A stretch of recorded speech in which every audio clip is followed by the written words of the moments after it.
Hello, everybody. Welcome back to the Dugout Football Channel, and it is the final episode of A Chat With. And who better to end the wee mini series than a lovely, lovely man? It's Mr. Cameron Hay from the Mighty Blues to talk all things Everton FC. And it has to be said, there has been a big, big change at the football club as well. Cameron, how are you doing? I'm all good, mate. I'm all good. How are you? I'm not doing too bad. Not doing too bad as well. Yes, as we are obviously recording this will obviously be out on Friday. It is a week till the new Premier League Yeah. season starts. So, how are you feeling going into the new season? You know what? There's an air of sort of I'm looking forward to it. There is a bit of nerves. Obviously, Everton have done a bit of business in the transfer window, brought in a couple of smart signings, a couple of functional players, I think some would say, but there's still quite, it's still evidential that we still need to improve the squad. Right back is an absolute necessity. We've known this for weeks and weeks, months and months, that we've needed a right back. We still haven't signed a right back, so that's a little bit worrying. Probably another winger as well, but I have faith, probably blind faith through pure emotion, but I have faith that Everton will go out and further improve the squad over the next couple of weeks or so. We've got a friendly against Manchester United this coming Saturday, so the week before, a day after this video goes out, and then we're straight into the Premier League season. So I think watching pre-season and seeing the Florida Cup and a lot of the training videos, I think Everton have done really well. I criticise Everton a lot in their media side of things and the way in which they do things, but I think Everton have done really well in sort of pushing the Rafael Benitez sort of stuff onto us and showing us training videos of what he's like in training, very hands-on, very sort of, again, he's got this never satisfied mentality, and I love that. I absolutely love that about Rafael Benitez, because that's exactly what Everton need. That's exactly what these players need. We can't have a manager who puts an arm around players and goes, "You're amazing, you're the best thing ever." We need a manager who's saying, "No, I want more, I want more." Aye. So we've been seeing that in the training videos and obviously during some of the pre-season games. And I think that's gotten a lot of fans on side. So I'm excited for the Premier League season. I am a little bit nervous because obviously I think we all are. Anything can happen and we don't know what's going to happen. But overall, I think I'm ready now. I suppose the elephant in the room is Mr. Rafa Benitez. Now, I have to admit, when this news first came out, I was shocked. But actually, when you understand it, he's a guy that's actually lived in the world for 16 years. It's likely to be his last job in professional football. What was your reaction at the time? Because I have to say, your channel has absolutely blown since Ancelotti left and then Benitez came in.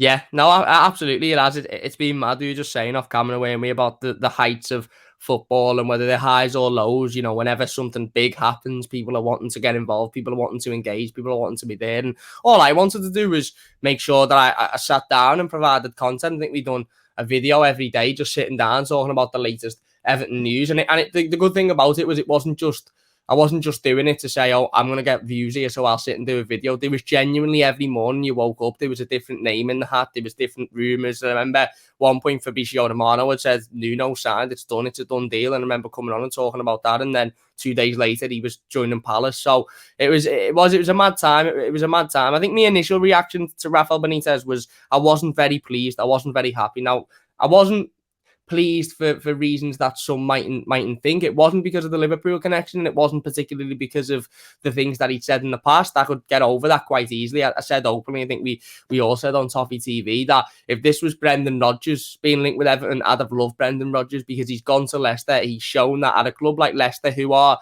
similar to Everton in regards to their stature of trying to break into that top 6, top 4 and trying to establish themselves as one of those clubs.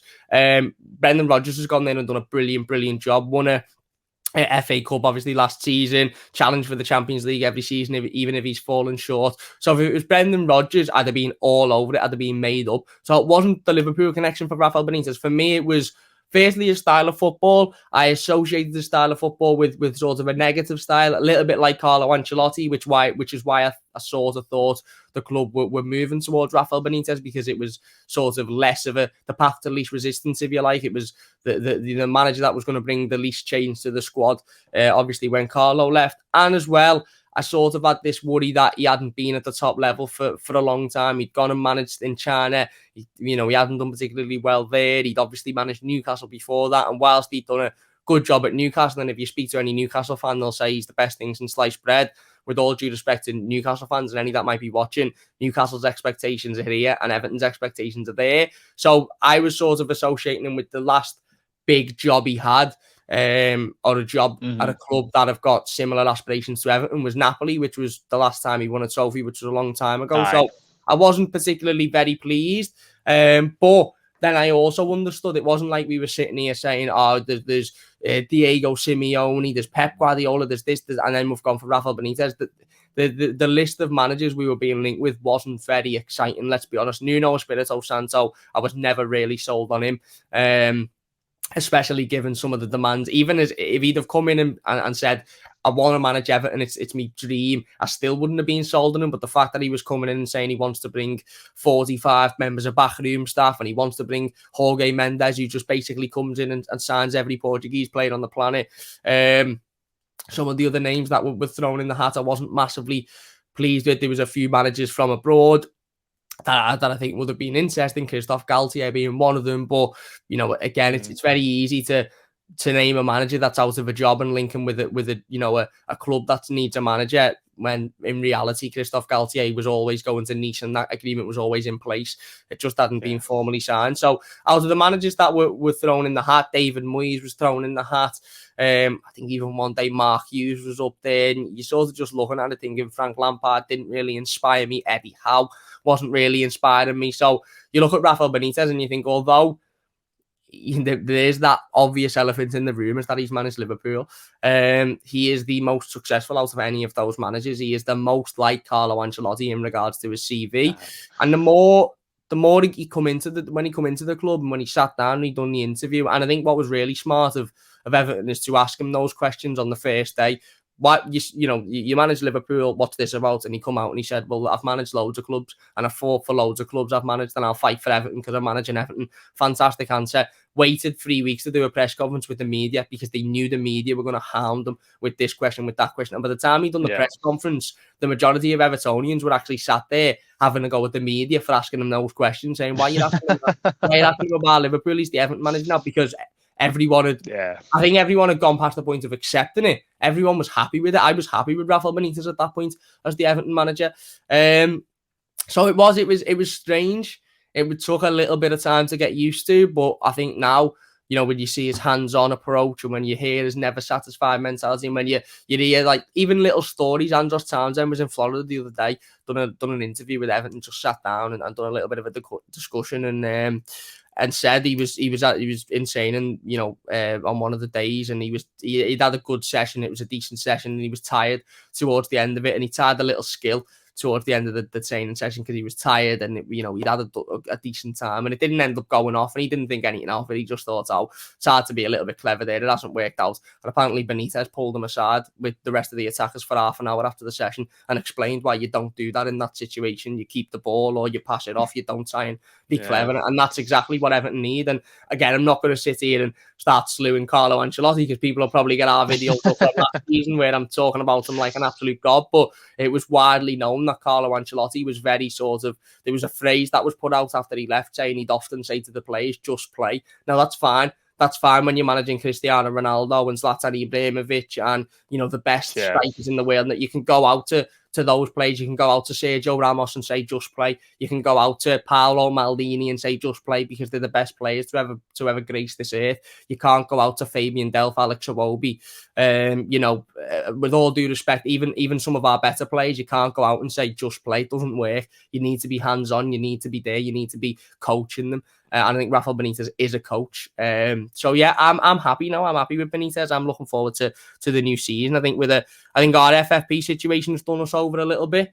With not being able to strengthen the squad massively. But I've got a quiet sort of confidence. It's never a loud confidence because I'm an Everton fan. So we could have God managing us, and I'd still think I'm not quite sure on this season. But I'm looking forward to it.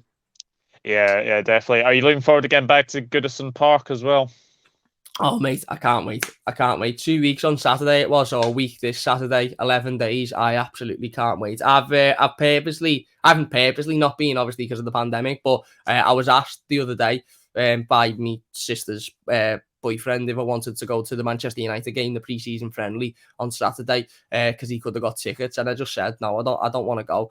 And it was all like, oh, why don't you want to go? My boss was like, because I want my first experience watching Everton again after this pandemic to be at Goodison Park with hopefully 38,000 Evertonians absolutely screaming their head off. And it's the same with players like James. If we're going to sell James, then at least let him play that first game of the season and witness what it's like to play at Goodison Park. Because listen, I'm an Evertonian, I'm as biased as they come, and I'll obviously back my club, but I don't think there's many stadiums in the country that when the fans are fully on it, fully committed, and I think they will be on the 14th, because we haven't been there for 18 months, the majority of us. I just don't think there's many stadiums with a better atmosphere than that. So I can't wait, mate. I'm counting the days. I'm waking up every morning like another day down. Yeah, absolutely. So let's talk about some transfers, because you've signed 3 players. Now, people have actually said, why have you signed these players? But I actually think they're very sensible signings. So Demarai Gray from Bayer Leverkusen, Andros Townsend on a free from Crystal Palace, and Asmir Begovic on a free from Bournemouth. Are you happy with those 3 signings?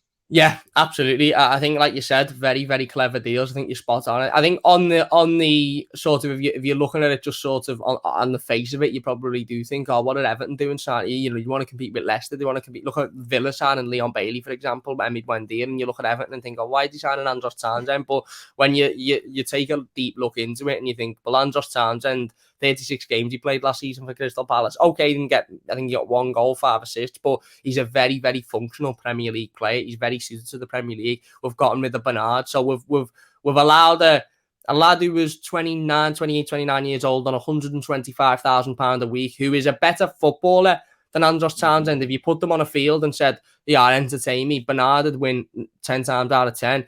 But for functionality in the Premier League, Andros Townsend is a much, much better player. I was having this conversation with Baz yesterday from Toffee TV, and he said it's interesting. It goes with the James situation, because as a fan, 10 times out of 10, you'd pick James Rodrguez over Andros Townsend, because he's got that moment of magic. He's got that bit of quality that Andros Townsend doesn't necessarily have. But a manager would probably pick Andros Townsend 10 times out of 10 out of James Rodrguez, because he's more reliable. He's going to be there every week. You know what you get out of Andros Townsend, whereas with James, you don't necessarily know what you're going to get because of his fitness issues. So, no, I'm happy with them. I think Demarai Gray at $1.5 million is a steal. 25 years old, raw talent.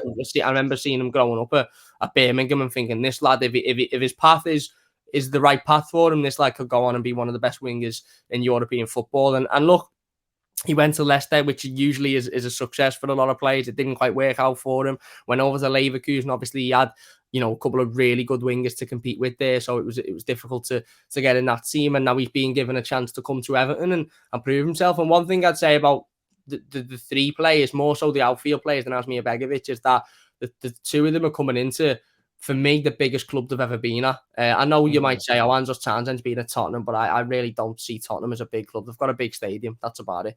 They haven't won anything in about 400 years. So, and Andros Townsend said that in his interview. Andros Townsend spent the entirety of his first Everton interview smiling, and he said, I remember Daniel Levy saying to me when I left Tottenham that it's very hard to return to a big club. Well, now I'm here. Demarai Gray will probably be sitting there thinking, what's happened here? How have I managed to get back into the Premier League? I've had a difficult time at Leicester. I've gone over to Bayer Leverkusen. I've had a bit of a difficult time there. And now I'm back in a side that I wanted to challenge for European football. How's this happened? So it's about getting those players that not only functional for the Premier League, pat out the squad as well. Look, in an ideal situation, Andros Townsend doesn't start games of football next season for Everton. He comes off the bench on the 60, 70, 80th minute. Same with Demarai Gray. But with our FFP, we're not in an ideal situation. So the only way that's going to happen is if Everton sell to go out and buy. Now, obviously, there's been heavy rumours today regarding James.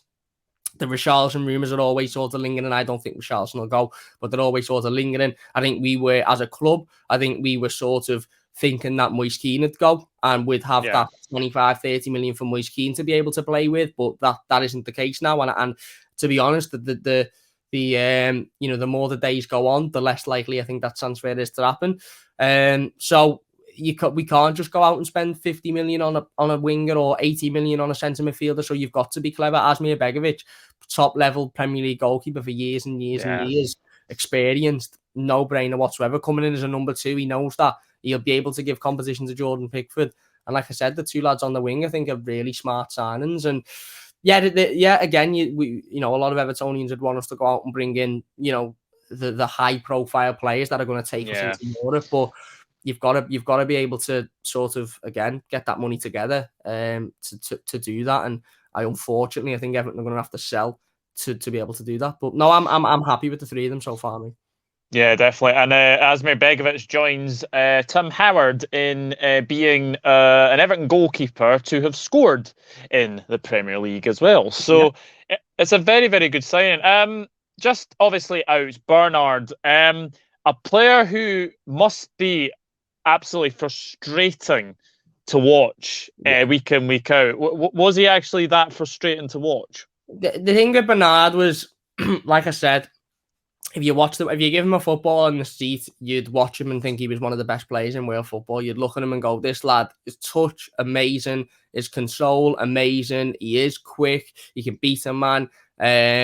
But I just think the physicality of the Premier League, and to be fair, I think even the pace of the Premier League, he's quick, but I don't think he's quick enough to keep up with the modern day Premier League defender. I mean, just from an Everton point of view, you look at Ben Godfrey. Ben Godfrey is rapid. It's widely known within the Everton squad that Ben Godfrey, probably with Dominic CalvertLewin, is the fastest player in this Everton squad. Now he's a centre half, so they're the types of players that Bernard is coming up against. And I just don't think, like I said, it's the functionality of the Premier League. Is Bernard technically a better footballer than Andros Townsend? Probably, but is Andros Townsend more suited to Premier League football than Bernard? Absolutely. And I don't get me wrong, I think Bernard will, obviously he's gone over to the UAE and I think he'll rip it up. I think he'll be absolutely unbelievable because he'll be head and shoulders technically better than any player over there. He'll be amazing, but he just wasn't suited to the Premier League. It just didn't work for him here. Yeah, and obviously Josh King's gone to Watford. Theo Walcott has gone to Southampton. Matthew Pennington, for everyone who doesn't know, Matthew Pennington actually scored in a Merseyside derby at Anfield. Yeah. So at least he leaves with that to his name.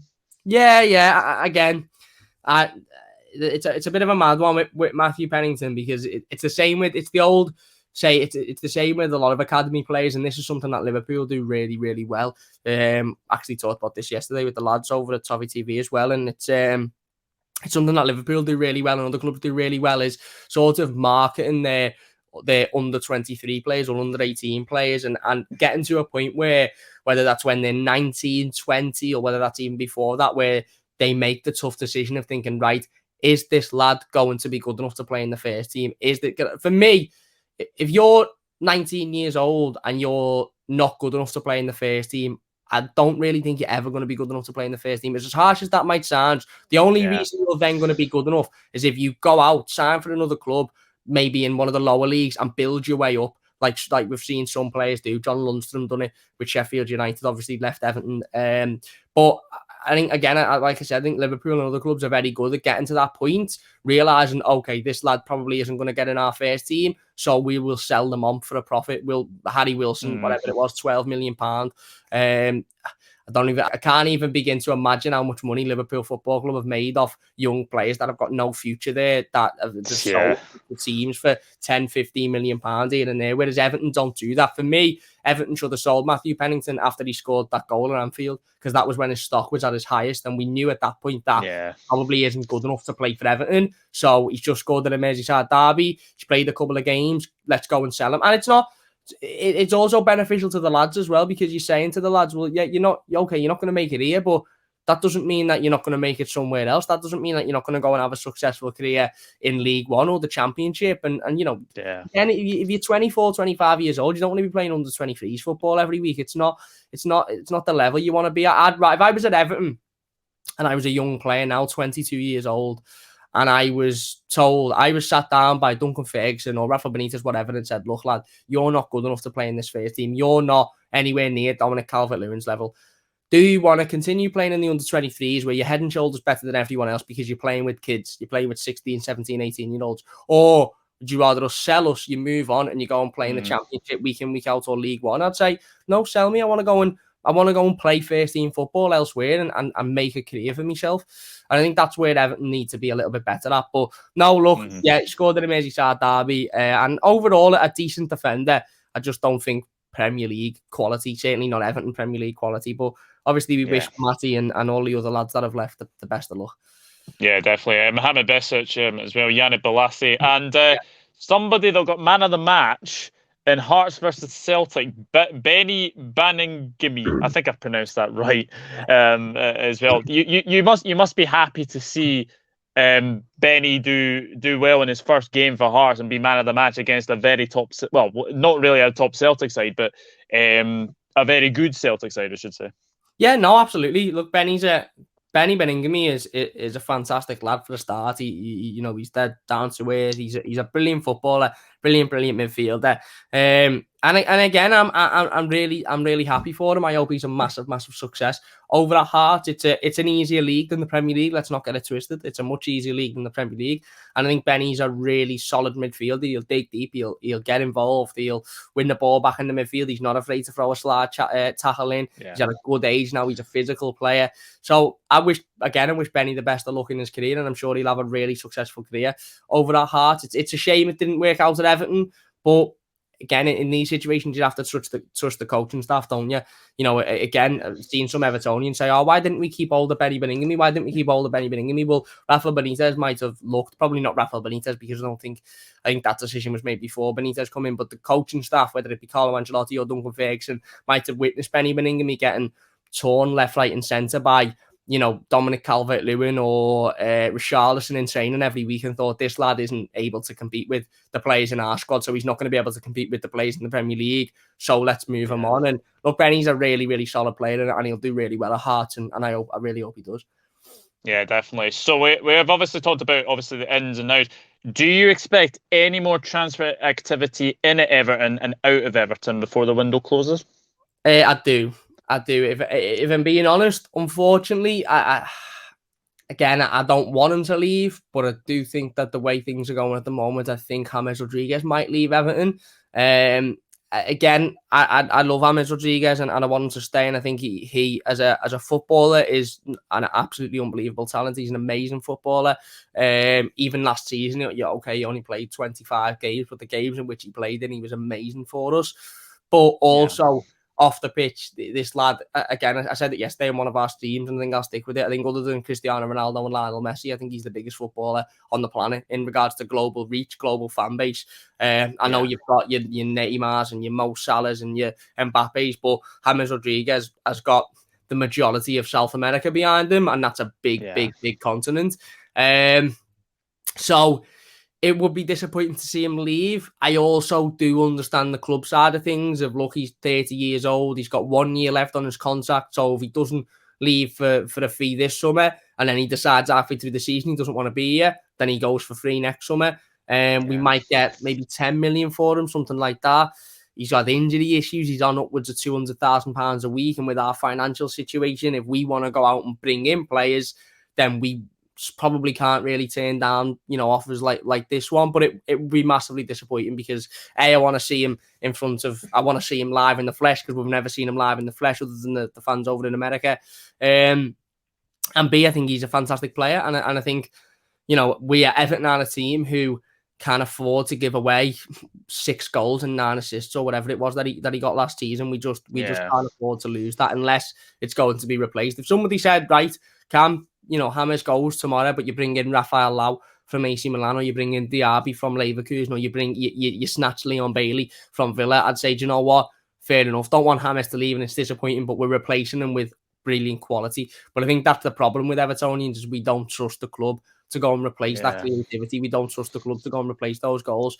But unfortunately, as things stand, I think James will leave, but things can change in football. Things can change in football, and that might change over the next 24, 48 hours or so. And I do think we'll bring a couple of players in. I don't know who at the moment. It's very difficult to tell who, but I do think we'll bring a couple of players in. And I think you might see maybe a Fabian Delph leave as well, maybe an Andre Gomez, a couple of fringe players who we need to get off the books to make a bit of money. Yeah, and one of those ins, do you think one of those ins will be Denzel Dumfries? Because you guys have been linked with him constantly this summer. Yeah, he's a fantastic player, isn't he? I think the most frustrating thing about Denzel Dumfries is Everton were actually linked with him before the Euros. Everton were rumoured to be, pretty close to agreeing a deal with PSV for about 15 million euro before he went over with the Netherlands. And as what happens in every one of these situations, the player goes away with his national team and ends up being man of the match in every game he plays and scoring however many goals and just lighting up the world. So then obviously you get your Inter Milans and all these other teams that want to sign him. I think the big problem with Denzel Dumfries for me, mate, is his agent. His agent is Mino Raiola. And as with any dealings with Mino Raiola, if you've got a player that is heavily wanted by a lot of clubs, Mino Raiola will do his absolute best to get as much money as possible for himself, really. He would say it's the best deal for the player, but it's just however much money he can get for himself. So I think the Denzel Dumfries one will be really difficult now to get over the line, if I'm being honest, to do. But I still think we'll sign a right back. And I hope that Everton have got a list of right backs that includes Denzel Dumfries, but isn't exclusive to Denzel Dumfries. Max Aarons was another one that was doing the rounds as well. Would you be happy to see him coming at Everton? Yeah, I think, look, Max Aarons is a fantastic player, fantastic young player. Obviously had a really good season at Norwich last season in their promotion season. Got a lot to learn. I think the difference between Max Aarons and Denzel Dumfries, and the reason why a lot of Evertonians are moving towards Denzel Dumfries, is because Dumfries is at 25, so he's at an established age, so he's already, you what you see is what you get with Denzel Dumfries. He's a good defender. He's not a great defender, but going forward, he's absolutely dynamite. Whereas Max Aarons is 21, 22 years old, still got room to establish. There was rumours that Norwich wanted upwards of 40, 50 million pounds for him, which Everton just won't pay. Everton won't be paying that for the right back. So if it's the same now, Everton won't be paying anywhere near that.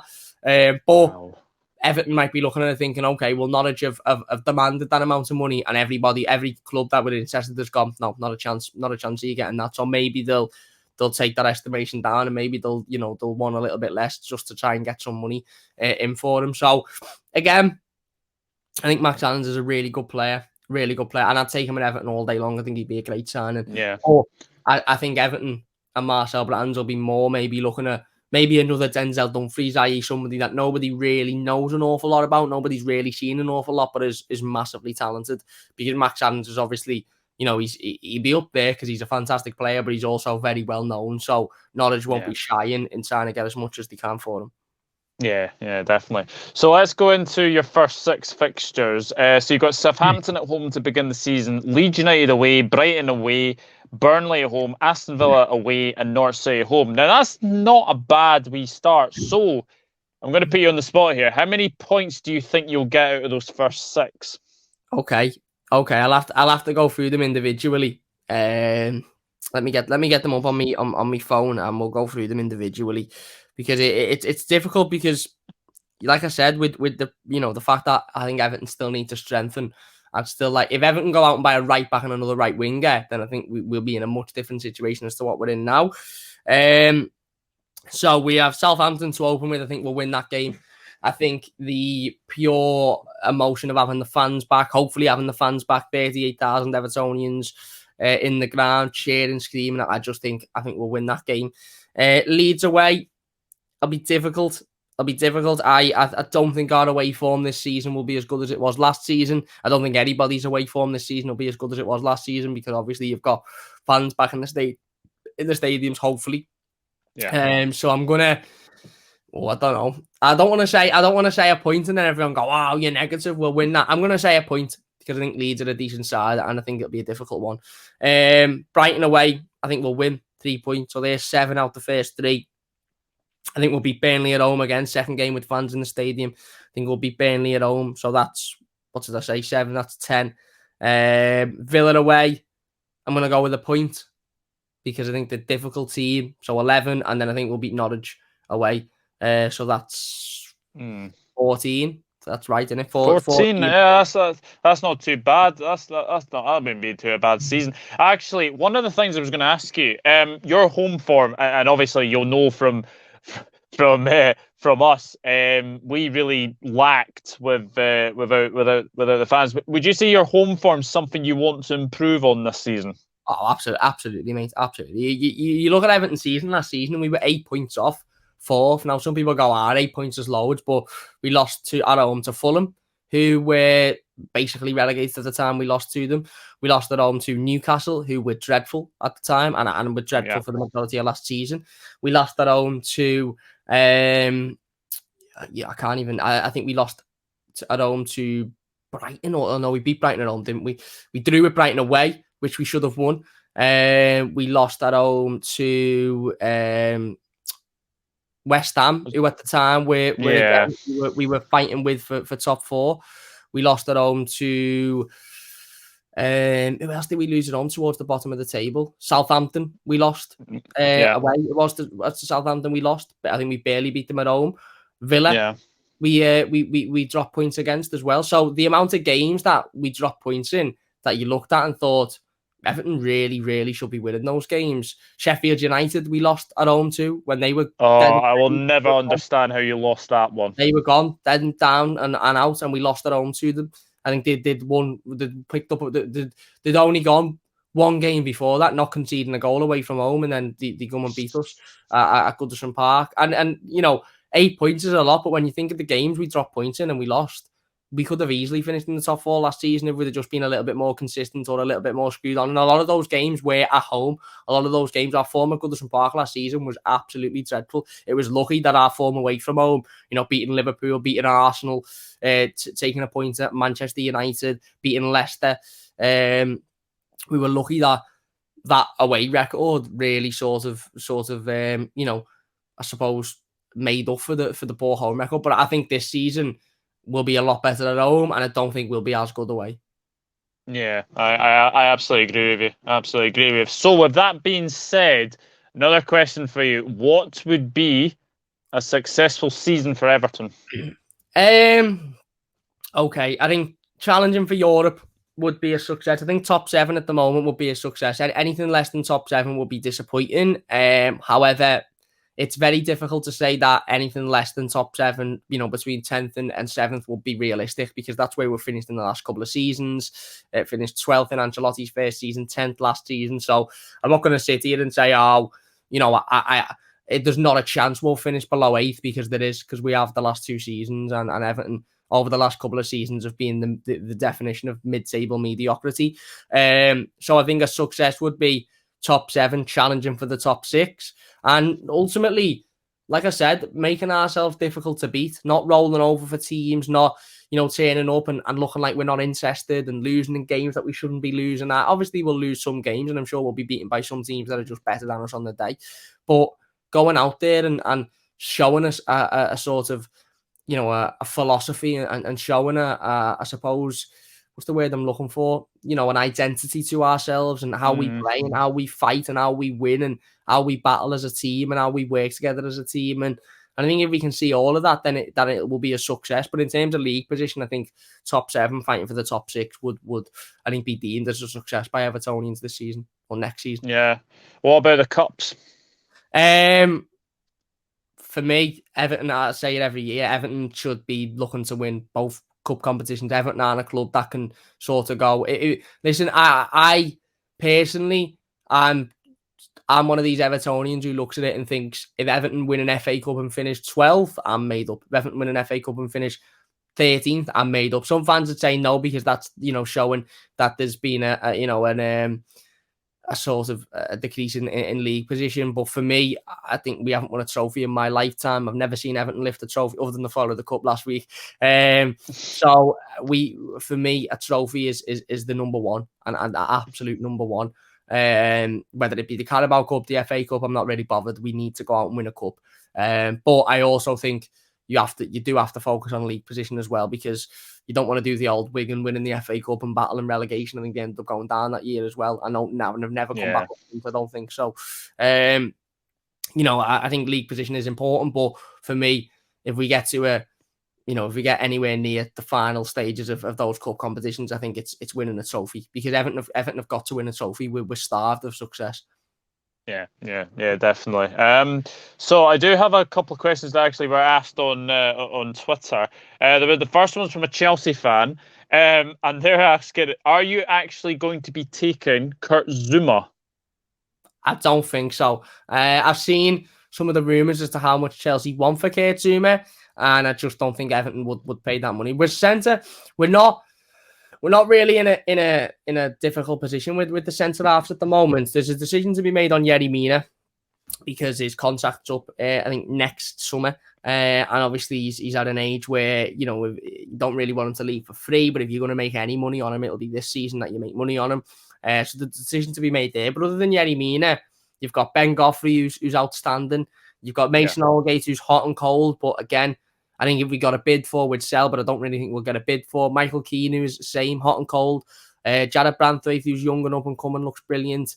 Yerry Mina, who I don't think the club will sell, who's our best centre-half. So I just don't think if we were a centre-half away from being a top 4 team, then you might be looking at it thinking, you know what, Everton might go out and get Kurt Zouma, or Everton might go out and get a Koulibaly, but we haven't got a right-back.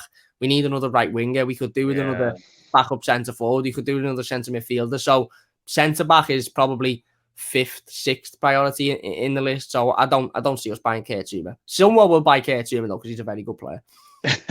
Someone will definitely buy Kurt Zouma. Which player do you think will surprise a lot of people this season for Everton?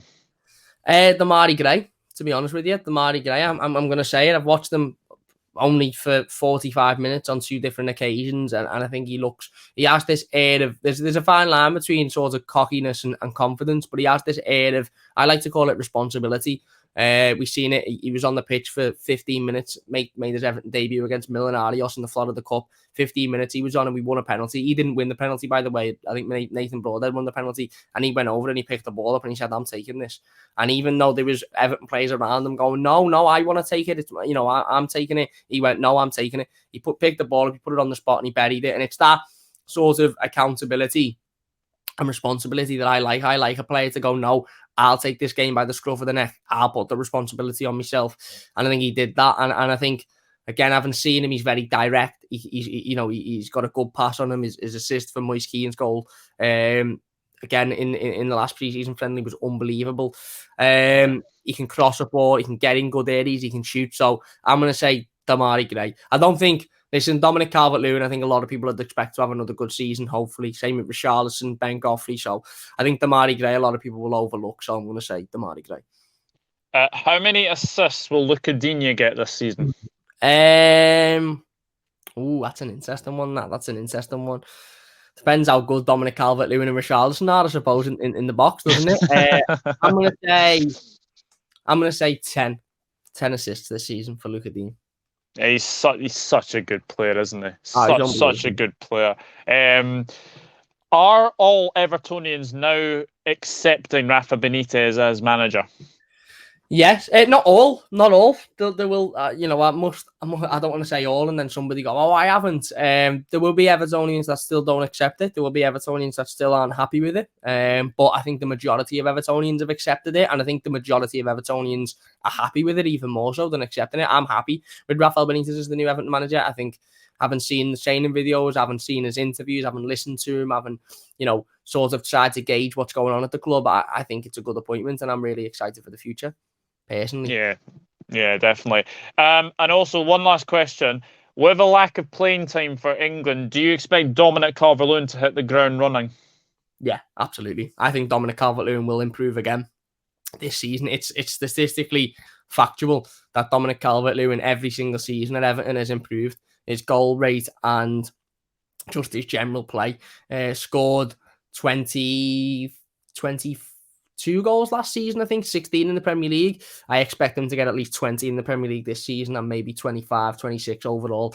I think this, look at when you add Dominic CalvertLewin and again, going back to the first question we were talking about before about the new signings, Andros Townsend, I think, had the best crossing rate in the Premier League last season, the most accurate crossing rate. And when you put the most accurate crosser in the same team as the best header of the ball in the Premier League, then you are creating chances, and I think chances that Dominic CalvertLewin will score. So I expect another big season for Dom. The worry for Evertonians is that, depending on it, where Everton really can't afford another 10th place, 12th place finish, because I think next season Richarlison will leave. I think the next season you might even have murmurs about Dominic CalvertLewin moving on if we don't do anything, if we don't finish in Europe, or we're not, we haven't won a trophy. So I think we really need to, we need to step it up this season. And I think Dominic Calvert-Lewin will step it up. Yeah, absolutely. Cameron, it's been an absolute pleasure to get you on and speak all things Everton. I was always going to ask you to come back on, and it's always a pleasure to speak to you. Where can we find you on the socials? Yeah, so on YouTube, it's the Mighty Blues. I've put it in the tag there next to my name. On Twitter, it's at Mighty Blues YT. They're the only two real socials that we're using at the moment. But yeah, if you subscribe to us on YouTube, we're doing videos every day, news videos, transfer videos about the team, the players, all of that sort of stuff. So big thanks for having me on, mate. Really enjoyed it, and can't wait to come on again in the future. Absolute pleasure. Yeah, we'll definitely get you on for a Merseyside derby preview. I would imagine very soon. Whenever we play, I think it's actually November. I think it's November the 30th. I think potentially. The late one this year, isn't it? Yeah, and then Merseyside derby at Anfield is on my dad's birthday. Funnily enough, so that'll be good. So thank you very much for watching, and this is the last chat with. If you have enjoyed all of them, then obviously go and check them all out. I will leave the playlist in the eye above me as well. But thank you very much for watching, and we'll see you very soon. Take care. Bye bye for now.